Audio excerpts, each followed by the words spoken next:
이 59편도 57, 58편과 마찬가지로 알 다스헷에 맞춘 노래고 57편처럼 다윗이 사울에게 고난받는 그 사건이 표제에 이렇게 나옵니다. 사울이 보내어 다윗을 죽이려고 그 집을 지킨 때에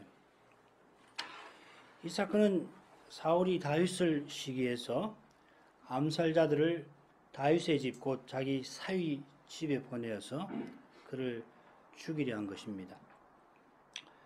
다윗이 블레셋 사람을 죽이고 돌아오니까 여인들이 왕 사울을 환영하며 노래하기를 사울의 죽인 자는 천천히요 다윗은 만만이라 하였습니다. 이 노랫가락에 사울은 다윗이 더 얻을 것이 나라밖에 무엇이냐 하고서 죽일 기회를 노렸습니다. 처음에는 사울이 창을 날려 다윗을 죽이려 했다가 실패하니까 자기 맏딸 메랍을 주겠다 하면서 실은 다윗이 자기 사위 되려는 욕심에 열심히 싸워서 적군의 손에 죽게 하려 하였습니다. 왕의 제안을 다윗이 그러나 겸손히 거절하니까 사울은 메랍을 당장에 다른 사람과 혼인을 시켜버립니다. 그때 자기 딸 미갈이 다윗을 사랑한다 하는 말을 듣고는 자기 신분이 낮아 주저하는 다윗에게 사울은 블레셋 사람 100명을 죽이면은 너를 사위 삼겠다 제안하는데 물론 속셈은 메랍의 경우와 다르지 않았습니다. 다윗이 전투에서 죽지 않을 뿐만 아니라 제안한 것보다 2배로 즉 블레셋 사람 200명이나 혼자 죽이니까 사울도 별 수 없이 미갈을 다윗과 혼인시킵니다. 여호와께서 다윗과 함께 계심을 사울이 보았고 알았고 사울의 딸 미갈도 다윗을 사랑하므로 사울이 다윗을 더욱 두려워하여 평생에 다윗의 대적이 되었습니다. 사울은 하나님도 자기 딸도 다윗 편이니까 시기심에 불타올랐는데 악신이 사울을 부리니까 다시금 창을 던져 다윗을 죽이려 하였습니다. 이번에도 다윗이 무사히 벗어나서 그 밤에 도피하여 자기 집으로 갑니다만은 그 밤에 사울이 아침에 다윗을 죽이라고 암살단을 보내어 그의 집을 지키게 하였습니다. 아시는 대로 사울의 딸 미갈이 이를 알고는 창문으로 다윗을 달아내어 도망치게 합니다. 다윗은 그 길로 사무엘에게 갑니다만 이 사무엘도 다윗을 지켜주지 못합니다. 이스라엘에 다윗이 편히 있을 곳이 없습니다. 다윗이 이후 노브의 대지상을 만나 물린 진설병과 골리앗의 칼을 얻은 다음에는 블레셋 왕 아기스에게 몸을 의탁하게 됩니다. 이런 역사적 배경을 참조해서 59편을 살필 텐데 이 시의 줄거리는 이렇습니다. 이 시는 시인이 자기의 결백함을 들어서 3, 4절에 나오는데 원수에게서 자기를 건져주시고 원수 곧 열방을 벌해달라 하는 간구로 시작됩니다. 이어 둘째 단락 6, 7절에서 시는 이 악인들을 돌아다니는 개떼, 들개떼로 묘사하면서 그들이 그 입으로 악을 토하고 입술로 누가 들으리요 교만한 심정을 드러내는 모습을 하나님께 아뢰입니다. 죄의 현실을 두고서 시인은 그 현실을 살피시는 하나님을 이어 고백합니다. 하나님은 교만한 그들을 비웃으시며 시인의 산성이 되시며 인자로 시인을 영접하시고 진실로 악인을 심판하실 것입니다. 하나님의 인자와 진실을 바라보는 시인은 둘째 단락에 묘사된 악인의 모습을 좇아서 그들에 대한 심판을 하나님께 구합니다. 그들의 입술의 저주와 거짓을 인하여 그 교만한 중에 사로잡히게 하시고 악한 무리를 소멸해 주시기를 구하는 것입니다. 하나님의 심판을 확신하는 시인은 악인의 비참한 현실을 먹을 것을 구하러 다니는 개떼로 지적합니다. 이 시는 의인이 하나님의 인자와 진실하심을 노래하는 찬송으로 끝나게 됩니다. 그래서 6단락으로 이렇게 나누어 볼 것입니다. 자, 조금 전에 살핀 대로 시인이 하나님의 구원을 갈구합니다. 1, 2절을 읽겠습니다.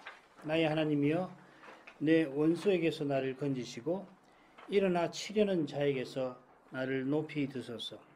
사악을 행하는 자에게서 나를 건지시고 피 흘리기를 즐기는 자에게서 나를 구원하소서. 시인은 구원이 절박한 현실을 아름다운 노래로 표현합니다. 절절한 간구가 시의 아름다운 형태로 드러납니다. 아름다움이 하나님께 있으니 하나님을 가까이 하는 거기에 아름다움이 있습니다. 그리스도를 가운데 모신 거기에 함께 찬송할 공간이 생깁니다. 주님이 지금도 아버지의 뜻을 이루어 가시니까 그 뜻과 어긋나 보이는 현실에서도 주의 뜻이 이루어지이다 하는 기도가 나옵니다. 시인이 세 가지 동사를 사용해서 하나님의 구원을 간구하는데, 가령 높이 드소서 1절에 이런 간구가 나오는데, 이 간구는 하나님을 나의 산성이라고 고백하는 것과 붙어 있습니다. 낱말이 비슷한 낱말입니다. 원수들이 일어나 치려하는데 하나님이 높고 든든한 산성이 되어주시기를 구하는 것입니다. 사마귀 같은 원수들이 작은 거미 같은 사람에게는 크고 강하게 보일 것입니다마는 하나님이 높고 견고한 산성으로 힘없는 우리를 둘러 보호하시면은 당장에 망할 것 같은 형편도 신규처럼 마침내 사라지고 말 것입니다. 이런 기도가 악심을 품고 해코지하고 피를 보려는 원수들 앞에서 나약하게 서 있는 인생의 입을 통하여 나옵니다.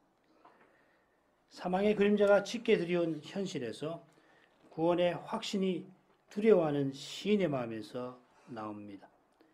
참된 기도는 하나님이 먼저 우리를 가까이 부르시는 사실에 있습니다.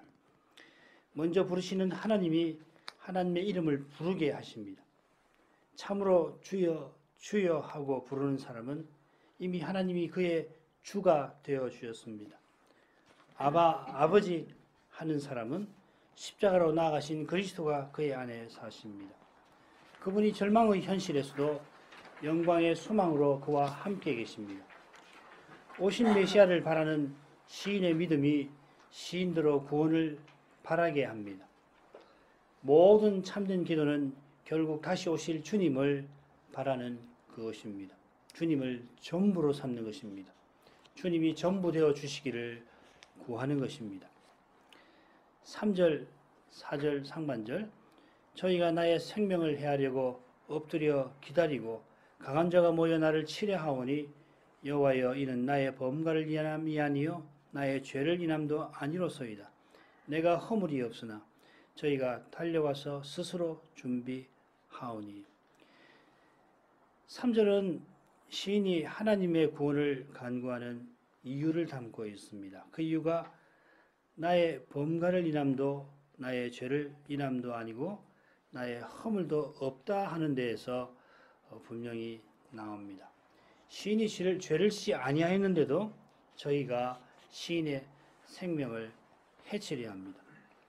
그들의 악한 것은 시인을 엎드려 기다리는 그 교묘한 꾀에서, 강한 그들이 모여서 그를 대적하는 데서, 달려와서 스스로 준비하는 태도에 그들의 악함이 잘 드러납니다. 많은 시편에서 우리가 발견한 원수의 특징, 곧 거짓과 폭력이 3절 전반절에 나타납니다. 거짓과 폭력이 바로 사람의 뜻을 이루려고 동원되는 사람의 꾀와 힘의 특징입니다. 진리인 하나님의 뜻을 붙잡지 아니하니까 사람의 뜻을 이루려고 거짓을 쉽게 이용합니다. 하나님이 친히 그 뜻을 이루시는데 그것을 거슬러 사람의 뜻을 이루려니까 사람의 힘을 모으고 쏟아냅니다. 이런 위험이 우리가 늘 주의해야 할 것입니다. 주님이 그 뜻을 친히 알리시고 친히 이루십니다. 우리는 그저 그 뜻을 깨닫고 받들 뿐입니다. 그 뜻을 깨달았다고 그 뜻을 사람이 이루지 않도록 조심해야 합니다. 조심하지 아니하면은 하나님의 뜻을 깨달은 자기를 하나님 뜻만큼 높이게 됩니다. 자기와 다른 생각을 용납하지 못하게 됩니다. 내가 옳기에 아니 옳아야 하기에 나하고 다른 사람은 틀려야 합니다. 틀리지 않으면 안 되게 만듭니다. 나와 다른 생각을 아예 없애버리려고 합니다. 거기서 거짓과 폭력이 동원됩니다. 날마다 자기 죄를 회개하며 겸손히 주님의 은혜를 구하는 태도, 주님의 거룩한 사랑을 깨닫는 데서 나오는 따뜻한 심정이 우리에게 절실합니다. 시인이 자신의 결벽을 주장하는데 범과 죄, 허물을 짓지 아니하였다 합니다.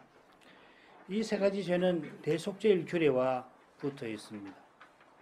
이런 죄는 하나님이 이스라엘과 함께 하시지 못하게 만드는 것입니다.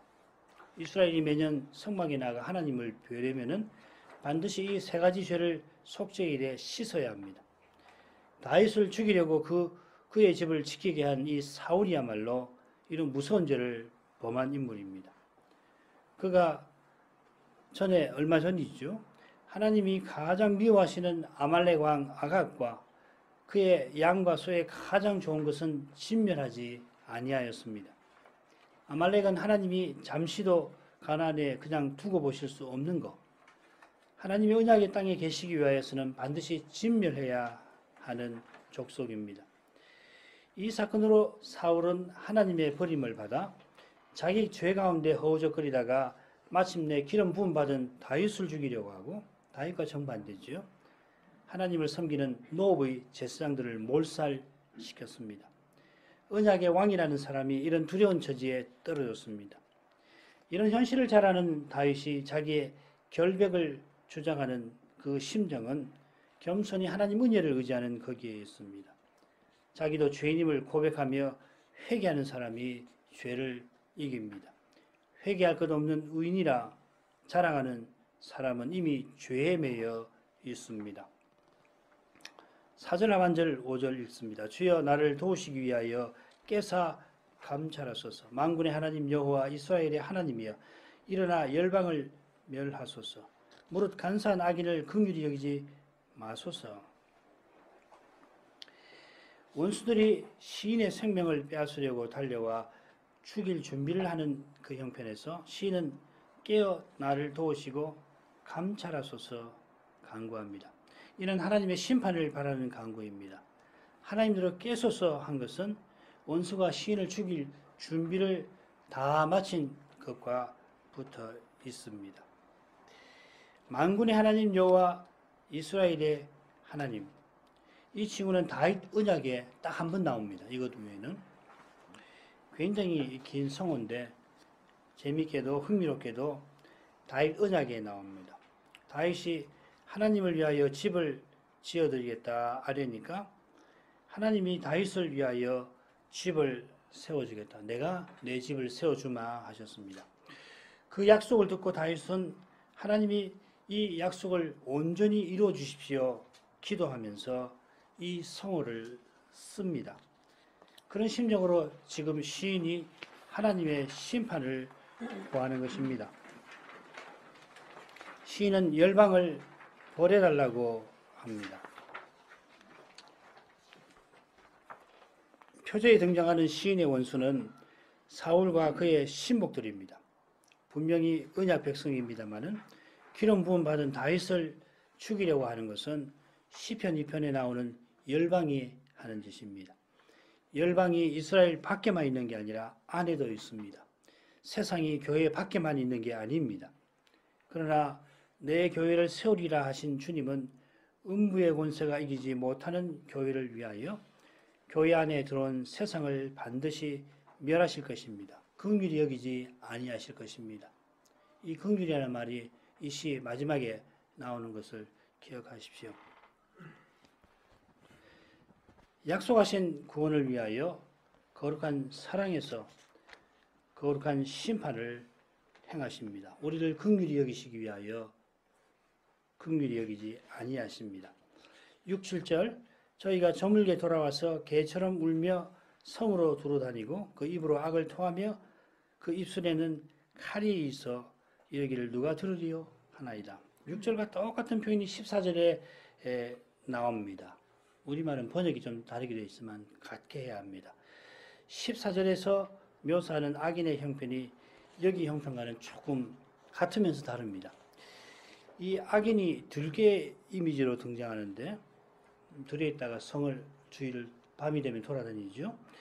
이 들개는 시편 22편에서 황소 같은 사자들의 들이받치고 물려뜯겨 뼈만 남은 시인을 마저 물어뜯고 죽음으로 몰아가는 짐승들입니다. 여기 개는 잔인하고 야비한 악인을 가리킵니다. 아울러 죽은 시신을 먹는 이 들개는 가장 부정한 동물, 곧 언약 울타리에 결코 들어올 수 없는 사람을 상징합니다. 들개들은 낮에는 들에서 자거나 어슬렁거리다가 해가 져야 성으로 돌아와서 어둠 가운데 그 탐욕스러운 눈빛을 밝히며 으르렁거리고 굶주린 배를 채우려고 성 주위를 돌아다닙니다. 들개 같은 악인은 그 입으로 악을 토해냅니다. 문맥을 살려서 원문에 없는 악이라는 말을 집어넣어 번역을 했습니다만 우리말에는 작은 글씨로 되어 있죠. 성경에. 작은 글씨로 되어 있는 것은 없는 말인데 새겨서 집어넣은 말이라는 뜻입니다. 입으로 쏟아내는 악이 뭔가 12절을 참조하면 저주와 거짓말로 보입니다. 그처럼 입술에 칼이 있습니다. 악인은 거짓과 강포로 악한 생각을 이루려 합니다. 그들의 태도는 교만입니다. 누가 들으리요? 자기들이 무슨 말을 쏟아내도 그 말을 문제 삼고 막을 자 없다 하는 태도입니다. 거짓과 강포로 자기들의 깨와 힘으로 원하는 것을 이루려 할 때 그 누구도 하나님도 방해하지 못한다 하는 태도입니다. 그들은 눈에 보이는 것이 전부인 줄로 알기 때문에 보이지 아니하시는 하나님이 모든 것을 보시는 것을 알지 못합니다. 이 교만한 악인을 향하여 하나님이 비웃으십니다. 8절부터 있습니다. 여호와여 주께서 저희를 웃으시리니 모든 열방을 비웃으시리이다. 하나님은 나의 산성이시니 저의 힘을 인하여 내가 주를 바라리이다. 나의 하나님이 그 인자하심으로 나를 영접하시며 내 원수의 보응받는 것을 나로 목독해 하시리이다. 8절은 시편 2편의 처음 부분 1절부터 4절을 떠오르게 합니다. 그걸 요약한 것 같아요. 낮고 낮은 인생이 하나님처럼 자기를 높입니다마는 구름을 뚫을 듯이 솟은 그 산도 높은 하늘 저 아래 까마득한 섬처럼 작은 섬처럼 보이듯이 하늘보다 높으신 하나님께는 비웃음 살 짓에 불과합니다. 하나님 없이 무엇이든 할 수 있고 얻을 수 있고 세울 수 있는 것처럼 말합니다만은 만일 하나님이 안 계시다면 그럴 수도 있겠지만은 도스토옙스키 말대로 그러나 하나님이 계심으로 그들의 행위는 생각은 말은 실로 헛됩니다. 무너질 것을 세우려는 것이고 사라질 것을 얻으려고 하는 것이고 이룰 수 없는 것을 이루려 하는 겁니다. 사람을 높이는 교만은 실로 무거운 죄입니다. 그 교만은 반드시 하나님의 심판을 받습니다. 바로 그 내용이 이 단락의 마지막에 나옵니다. 내 원수의 보응받는 것을 나로 목독해 하시리이다. 겸손한 자는 높아지고 교만한 자는 낮아집니다. 스스로 이기려 하는 자는 반드시 지고 기꺼이 지려는 자는 반드시 이깁니다. 참된 이김이 오직 하나님께 속하는 까닭입니다. 겸손히 하나님을 가까이 하는 사람, 하나님이 가까이 해주시는 사람이 하나님의 이김에 참여합니다. 하나님은 교만한 자를 대적하십니다. 교만한 자는 절대로 이기지 못합니다. 시인은 처음에 원수의 공격이 미치지 못하게 나를 높이 두소서 했는데 이제 하나님을 나의 산성이라 고백합니다. 46, 48편에서는 같은 낱말을 피난처라고 번역되어 있습니다. 여기도 피난처가 나오는데 좀 용어가 다릅니다. 어떤 공격도 피난처이신 주님 안에 있는 시인에게 위협이 되지 않습니다. 우리 주님은 아무도 아버지의 손에서 우리를 빼앗을 자 없다 하셨습니다. 게다가 그 아버지는 자기 아들을 주실 만큼 우리를 사랑하십니다. 그리스도 안에 있는 이 하나님의 사랑에서 어떤 것도 우리를 끊어내지 못합니다. 바로 이 사랑이 실로 우리에게 산성과도 같습니다. 그처럼 사랑이신 하나님은 힘이십니다. 그의 힘을 인하여 이렇게 번역해 들었지만은 나의 힘이시여 해도 좋습니다. 여러분 갖고 계신 성경 각주에 보면은 그런 번역도 소개가 되어 있죠. 악인은 강한 자입니다만은 하나님은 힘이십니다. 악인의 힘도 하나님의 것입니다. 하나님이 힘 주셔서 악인이 강합니다만은 악인은 스스로 힘을 얻었다고 생각하니 그 힘을 더 얻으려고 해서 마침내 가장 강하고자 합니다. 그럴지라도 여전히 가장 강한 힘은 하나님의 것입니다. 힘이신 하나님이 그 힘을 되찾으시면 그 즉시로 악인은 무력해집니다. 악인이 우리의 생명을 앗아가려 할지라도 하나님은 악인의 영혼을 멸해버리시고 우리의 영혼을 영원히 살게 하실 것입니다. 바로 이것이 그 인자하심으로 나를 영접하신다 하는 표현과 붙어 있습니다. 이 영접하신다 하는 표현은 하나님이 거룩한 용사로서 시인 앞서가서 원수들을 물리치신다는 그런 이미지가 이 낱말에 담겨 있습니다.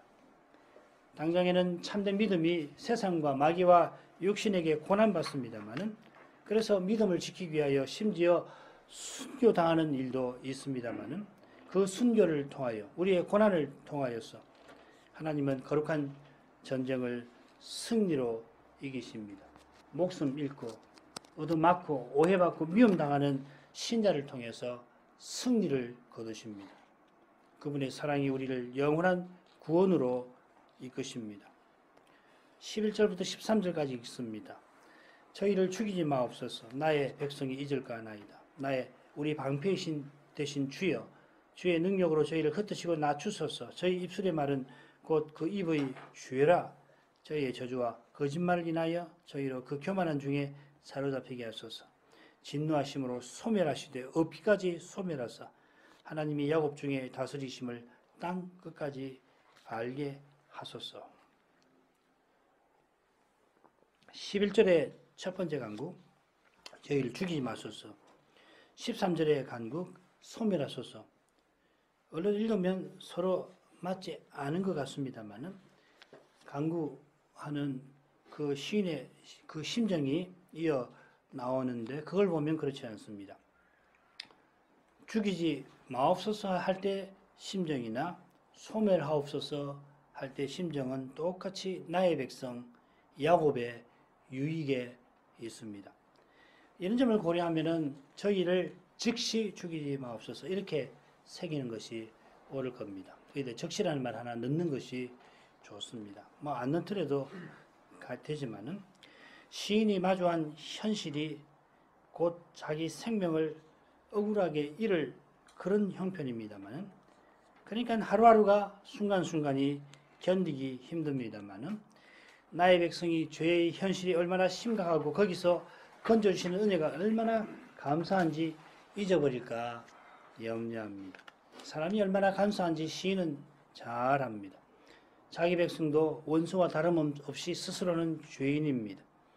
죄의 현실에서 백성이 하나님 앞에 자기를 돌아보고 지극히 겸비해져서 하나님의 자비를 구해야지 무슨 자기가 무슨 자격이나 있는 것처럼 어려움을 원망하고 그렇게 되기 쉬운데 누구든지 그렇게 되기가 쉬운데 자기가 누군가 하는 걸 생각하면 결국 하나님 앞에 겸비해져서 자비를 구하게 되는데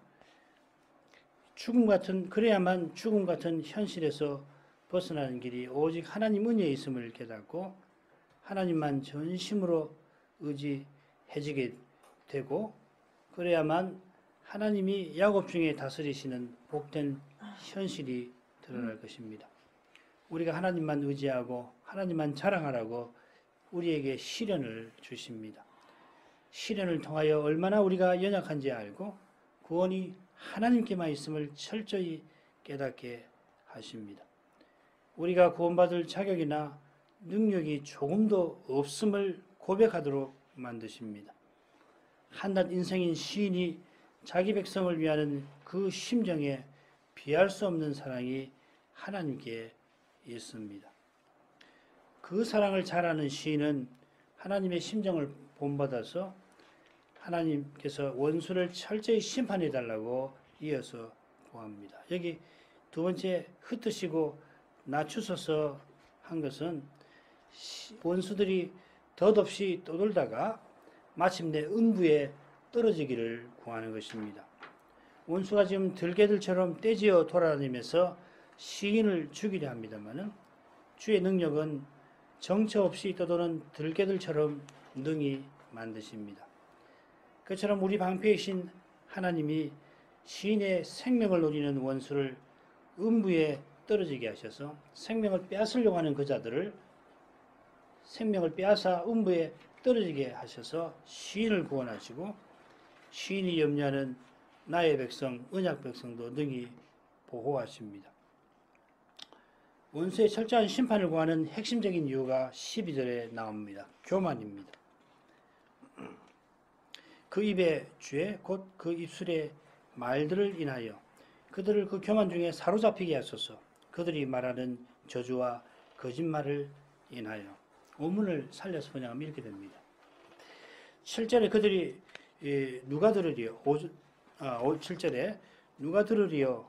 하고서 악한 생각을 거침없이 토해내는 모습이 그려져 있는데 그 모습이 여기서 좀 더 생생하게 나옵니다. 악인들은 시인을 향하여 저주와 거짓말을 쏟아내며 그를 죽이려 합니다. 자기들이 원하는 대로 시인을 덫에 걸리게 만듭니다. 아무도 이들의 행위를 막지 못합니다.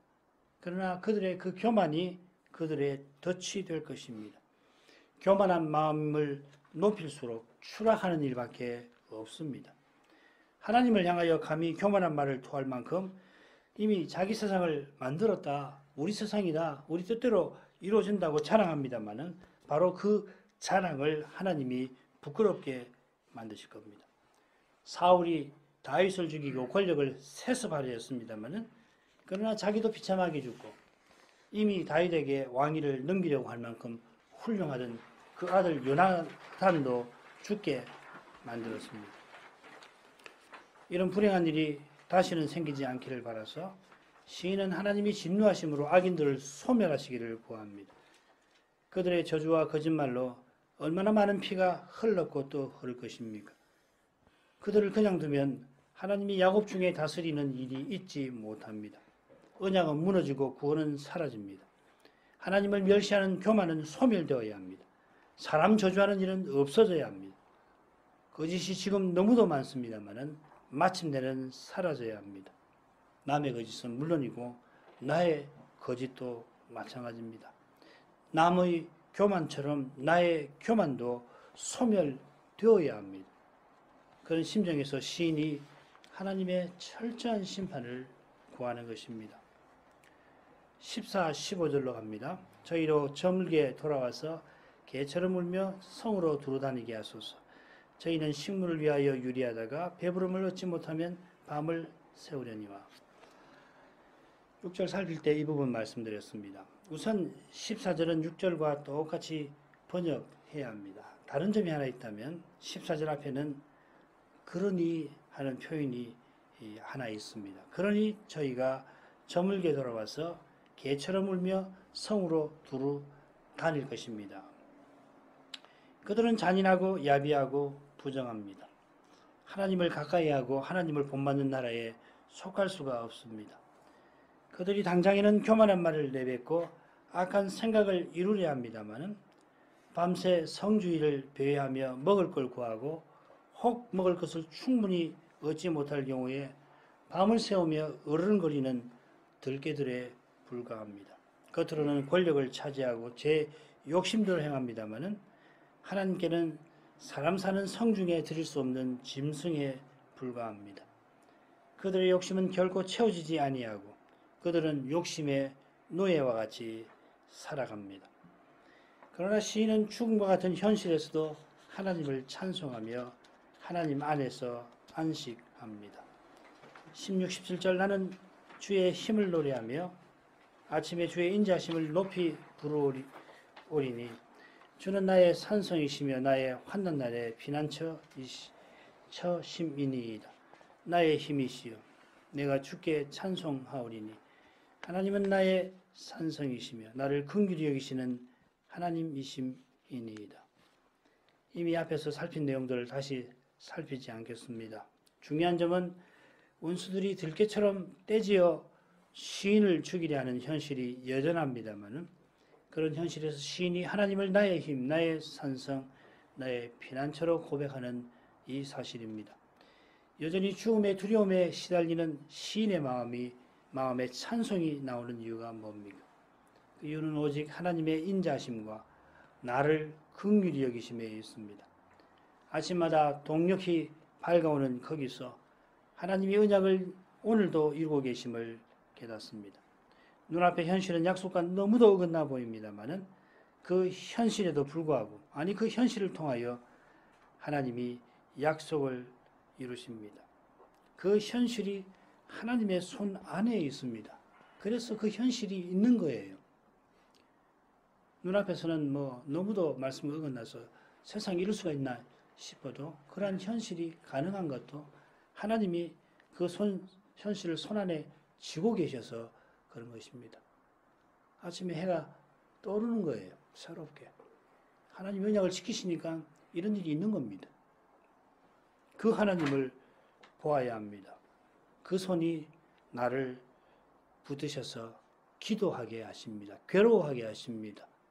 말씀 어긋나 보이는 현실에서 견디지 못하지만은 그 마음에, 우리 마음에 말씀을 여전히 붙들려고 하는 심정을 불러 일으키시는 겁니다.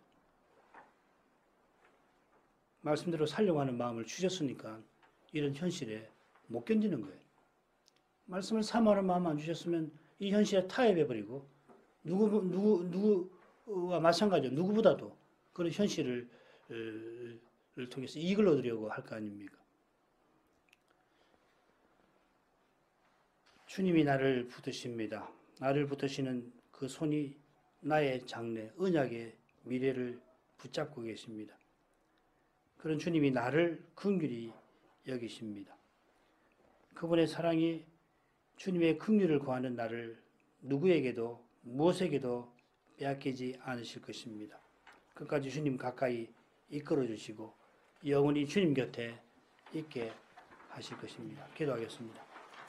거룩하신 아버지, 다윗이 기름 부음 받은 소명 이루려고 자기 생명 돌아보지 아니하고 전쟁터를 돌아다녔지만 사울이 시기심에 사위인 그를 죽이려고 암살자들을 그의 집에 지키게 하였습니다. 이후로도 다윗이 광야에서 유리하지만은 그런 다윗을 사울이 계속해서 죽이려 한 까닭에 주님 외에는 피난처가 그에게 없었습니다. 실로 그러나 주님만 우리의 산성, 우리의 힘, 우리의 피난처이십니다. 주님만 의지하고 주님만을 사랑하도록, 그래서 저희가 주님 안에서 안식하며 참된 기쁨과 구원을 맛보도록 주님이 저희를 시련 가운데 주시는 줄 압니다. 연약한 인생이라 시련 앞에 두려움과 슬픔과 괴로움을 피하지 못합니다만 이런 저희를 주님은 잘 아시고 주의 말씀으로 소망과 구원의 빛을 비추십니다. 주님의 사랑이 저희를 붙드십니다. 그 거룩한 능력이 저희들어 시련을 능히 견디며 주의 길을 끝까지 걷게 하십니다. 이제도 주님만을 바라봅니다. 예수님 이름으로 기도합니다. 아멘.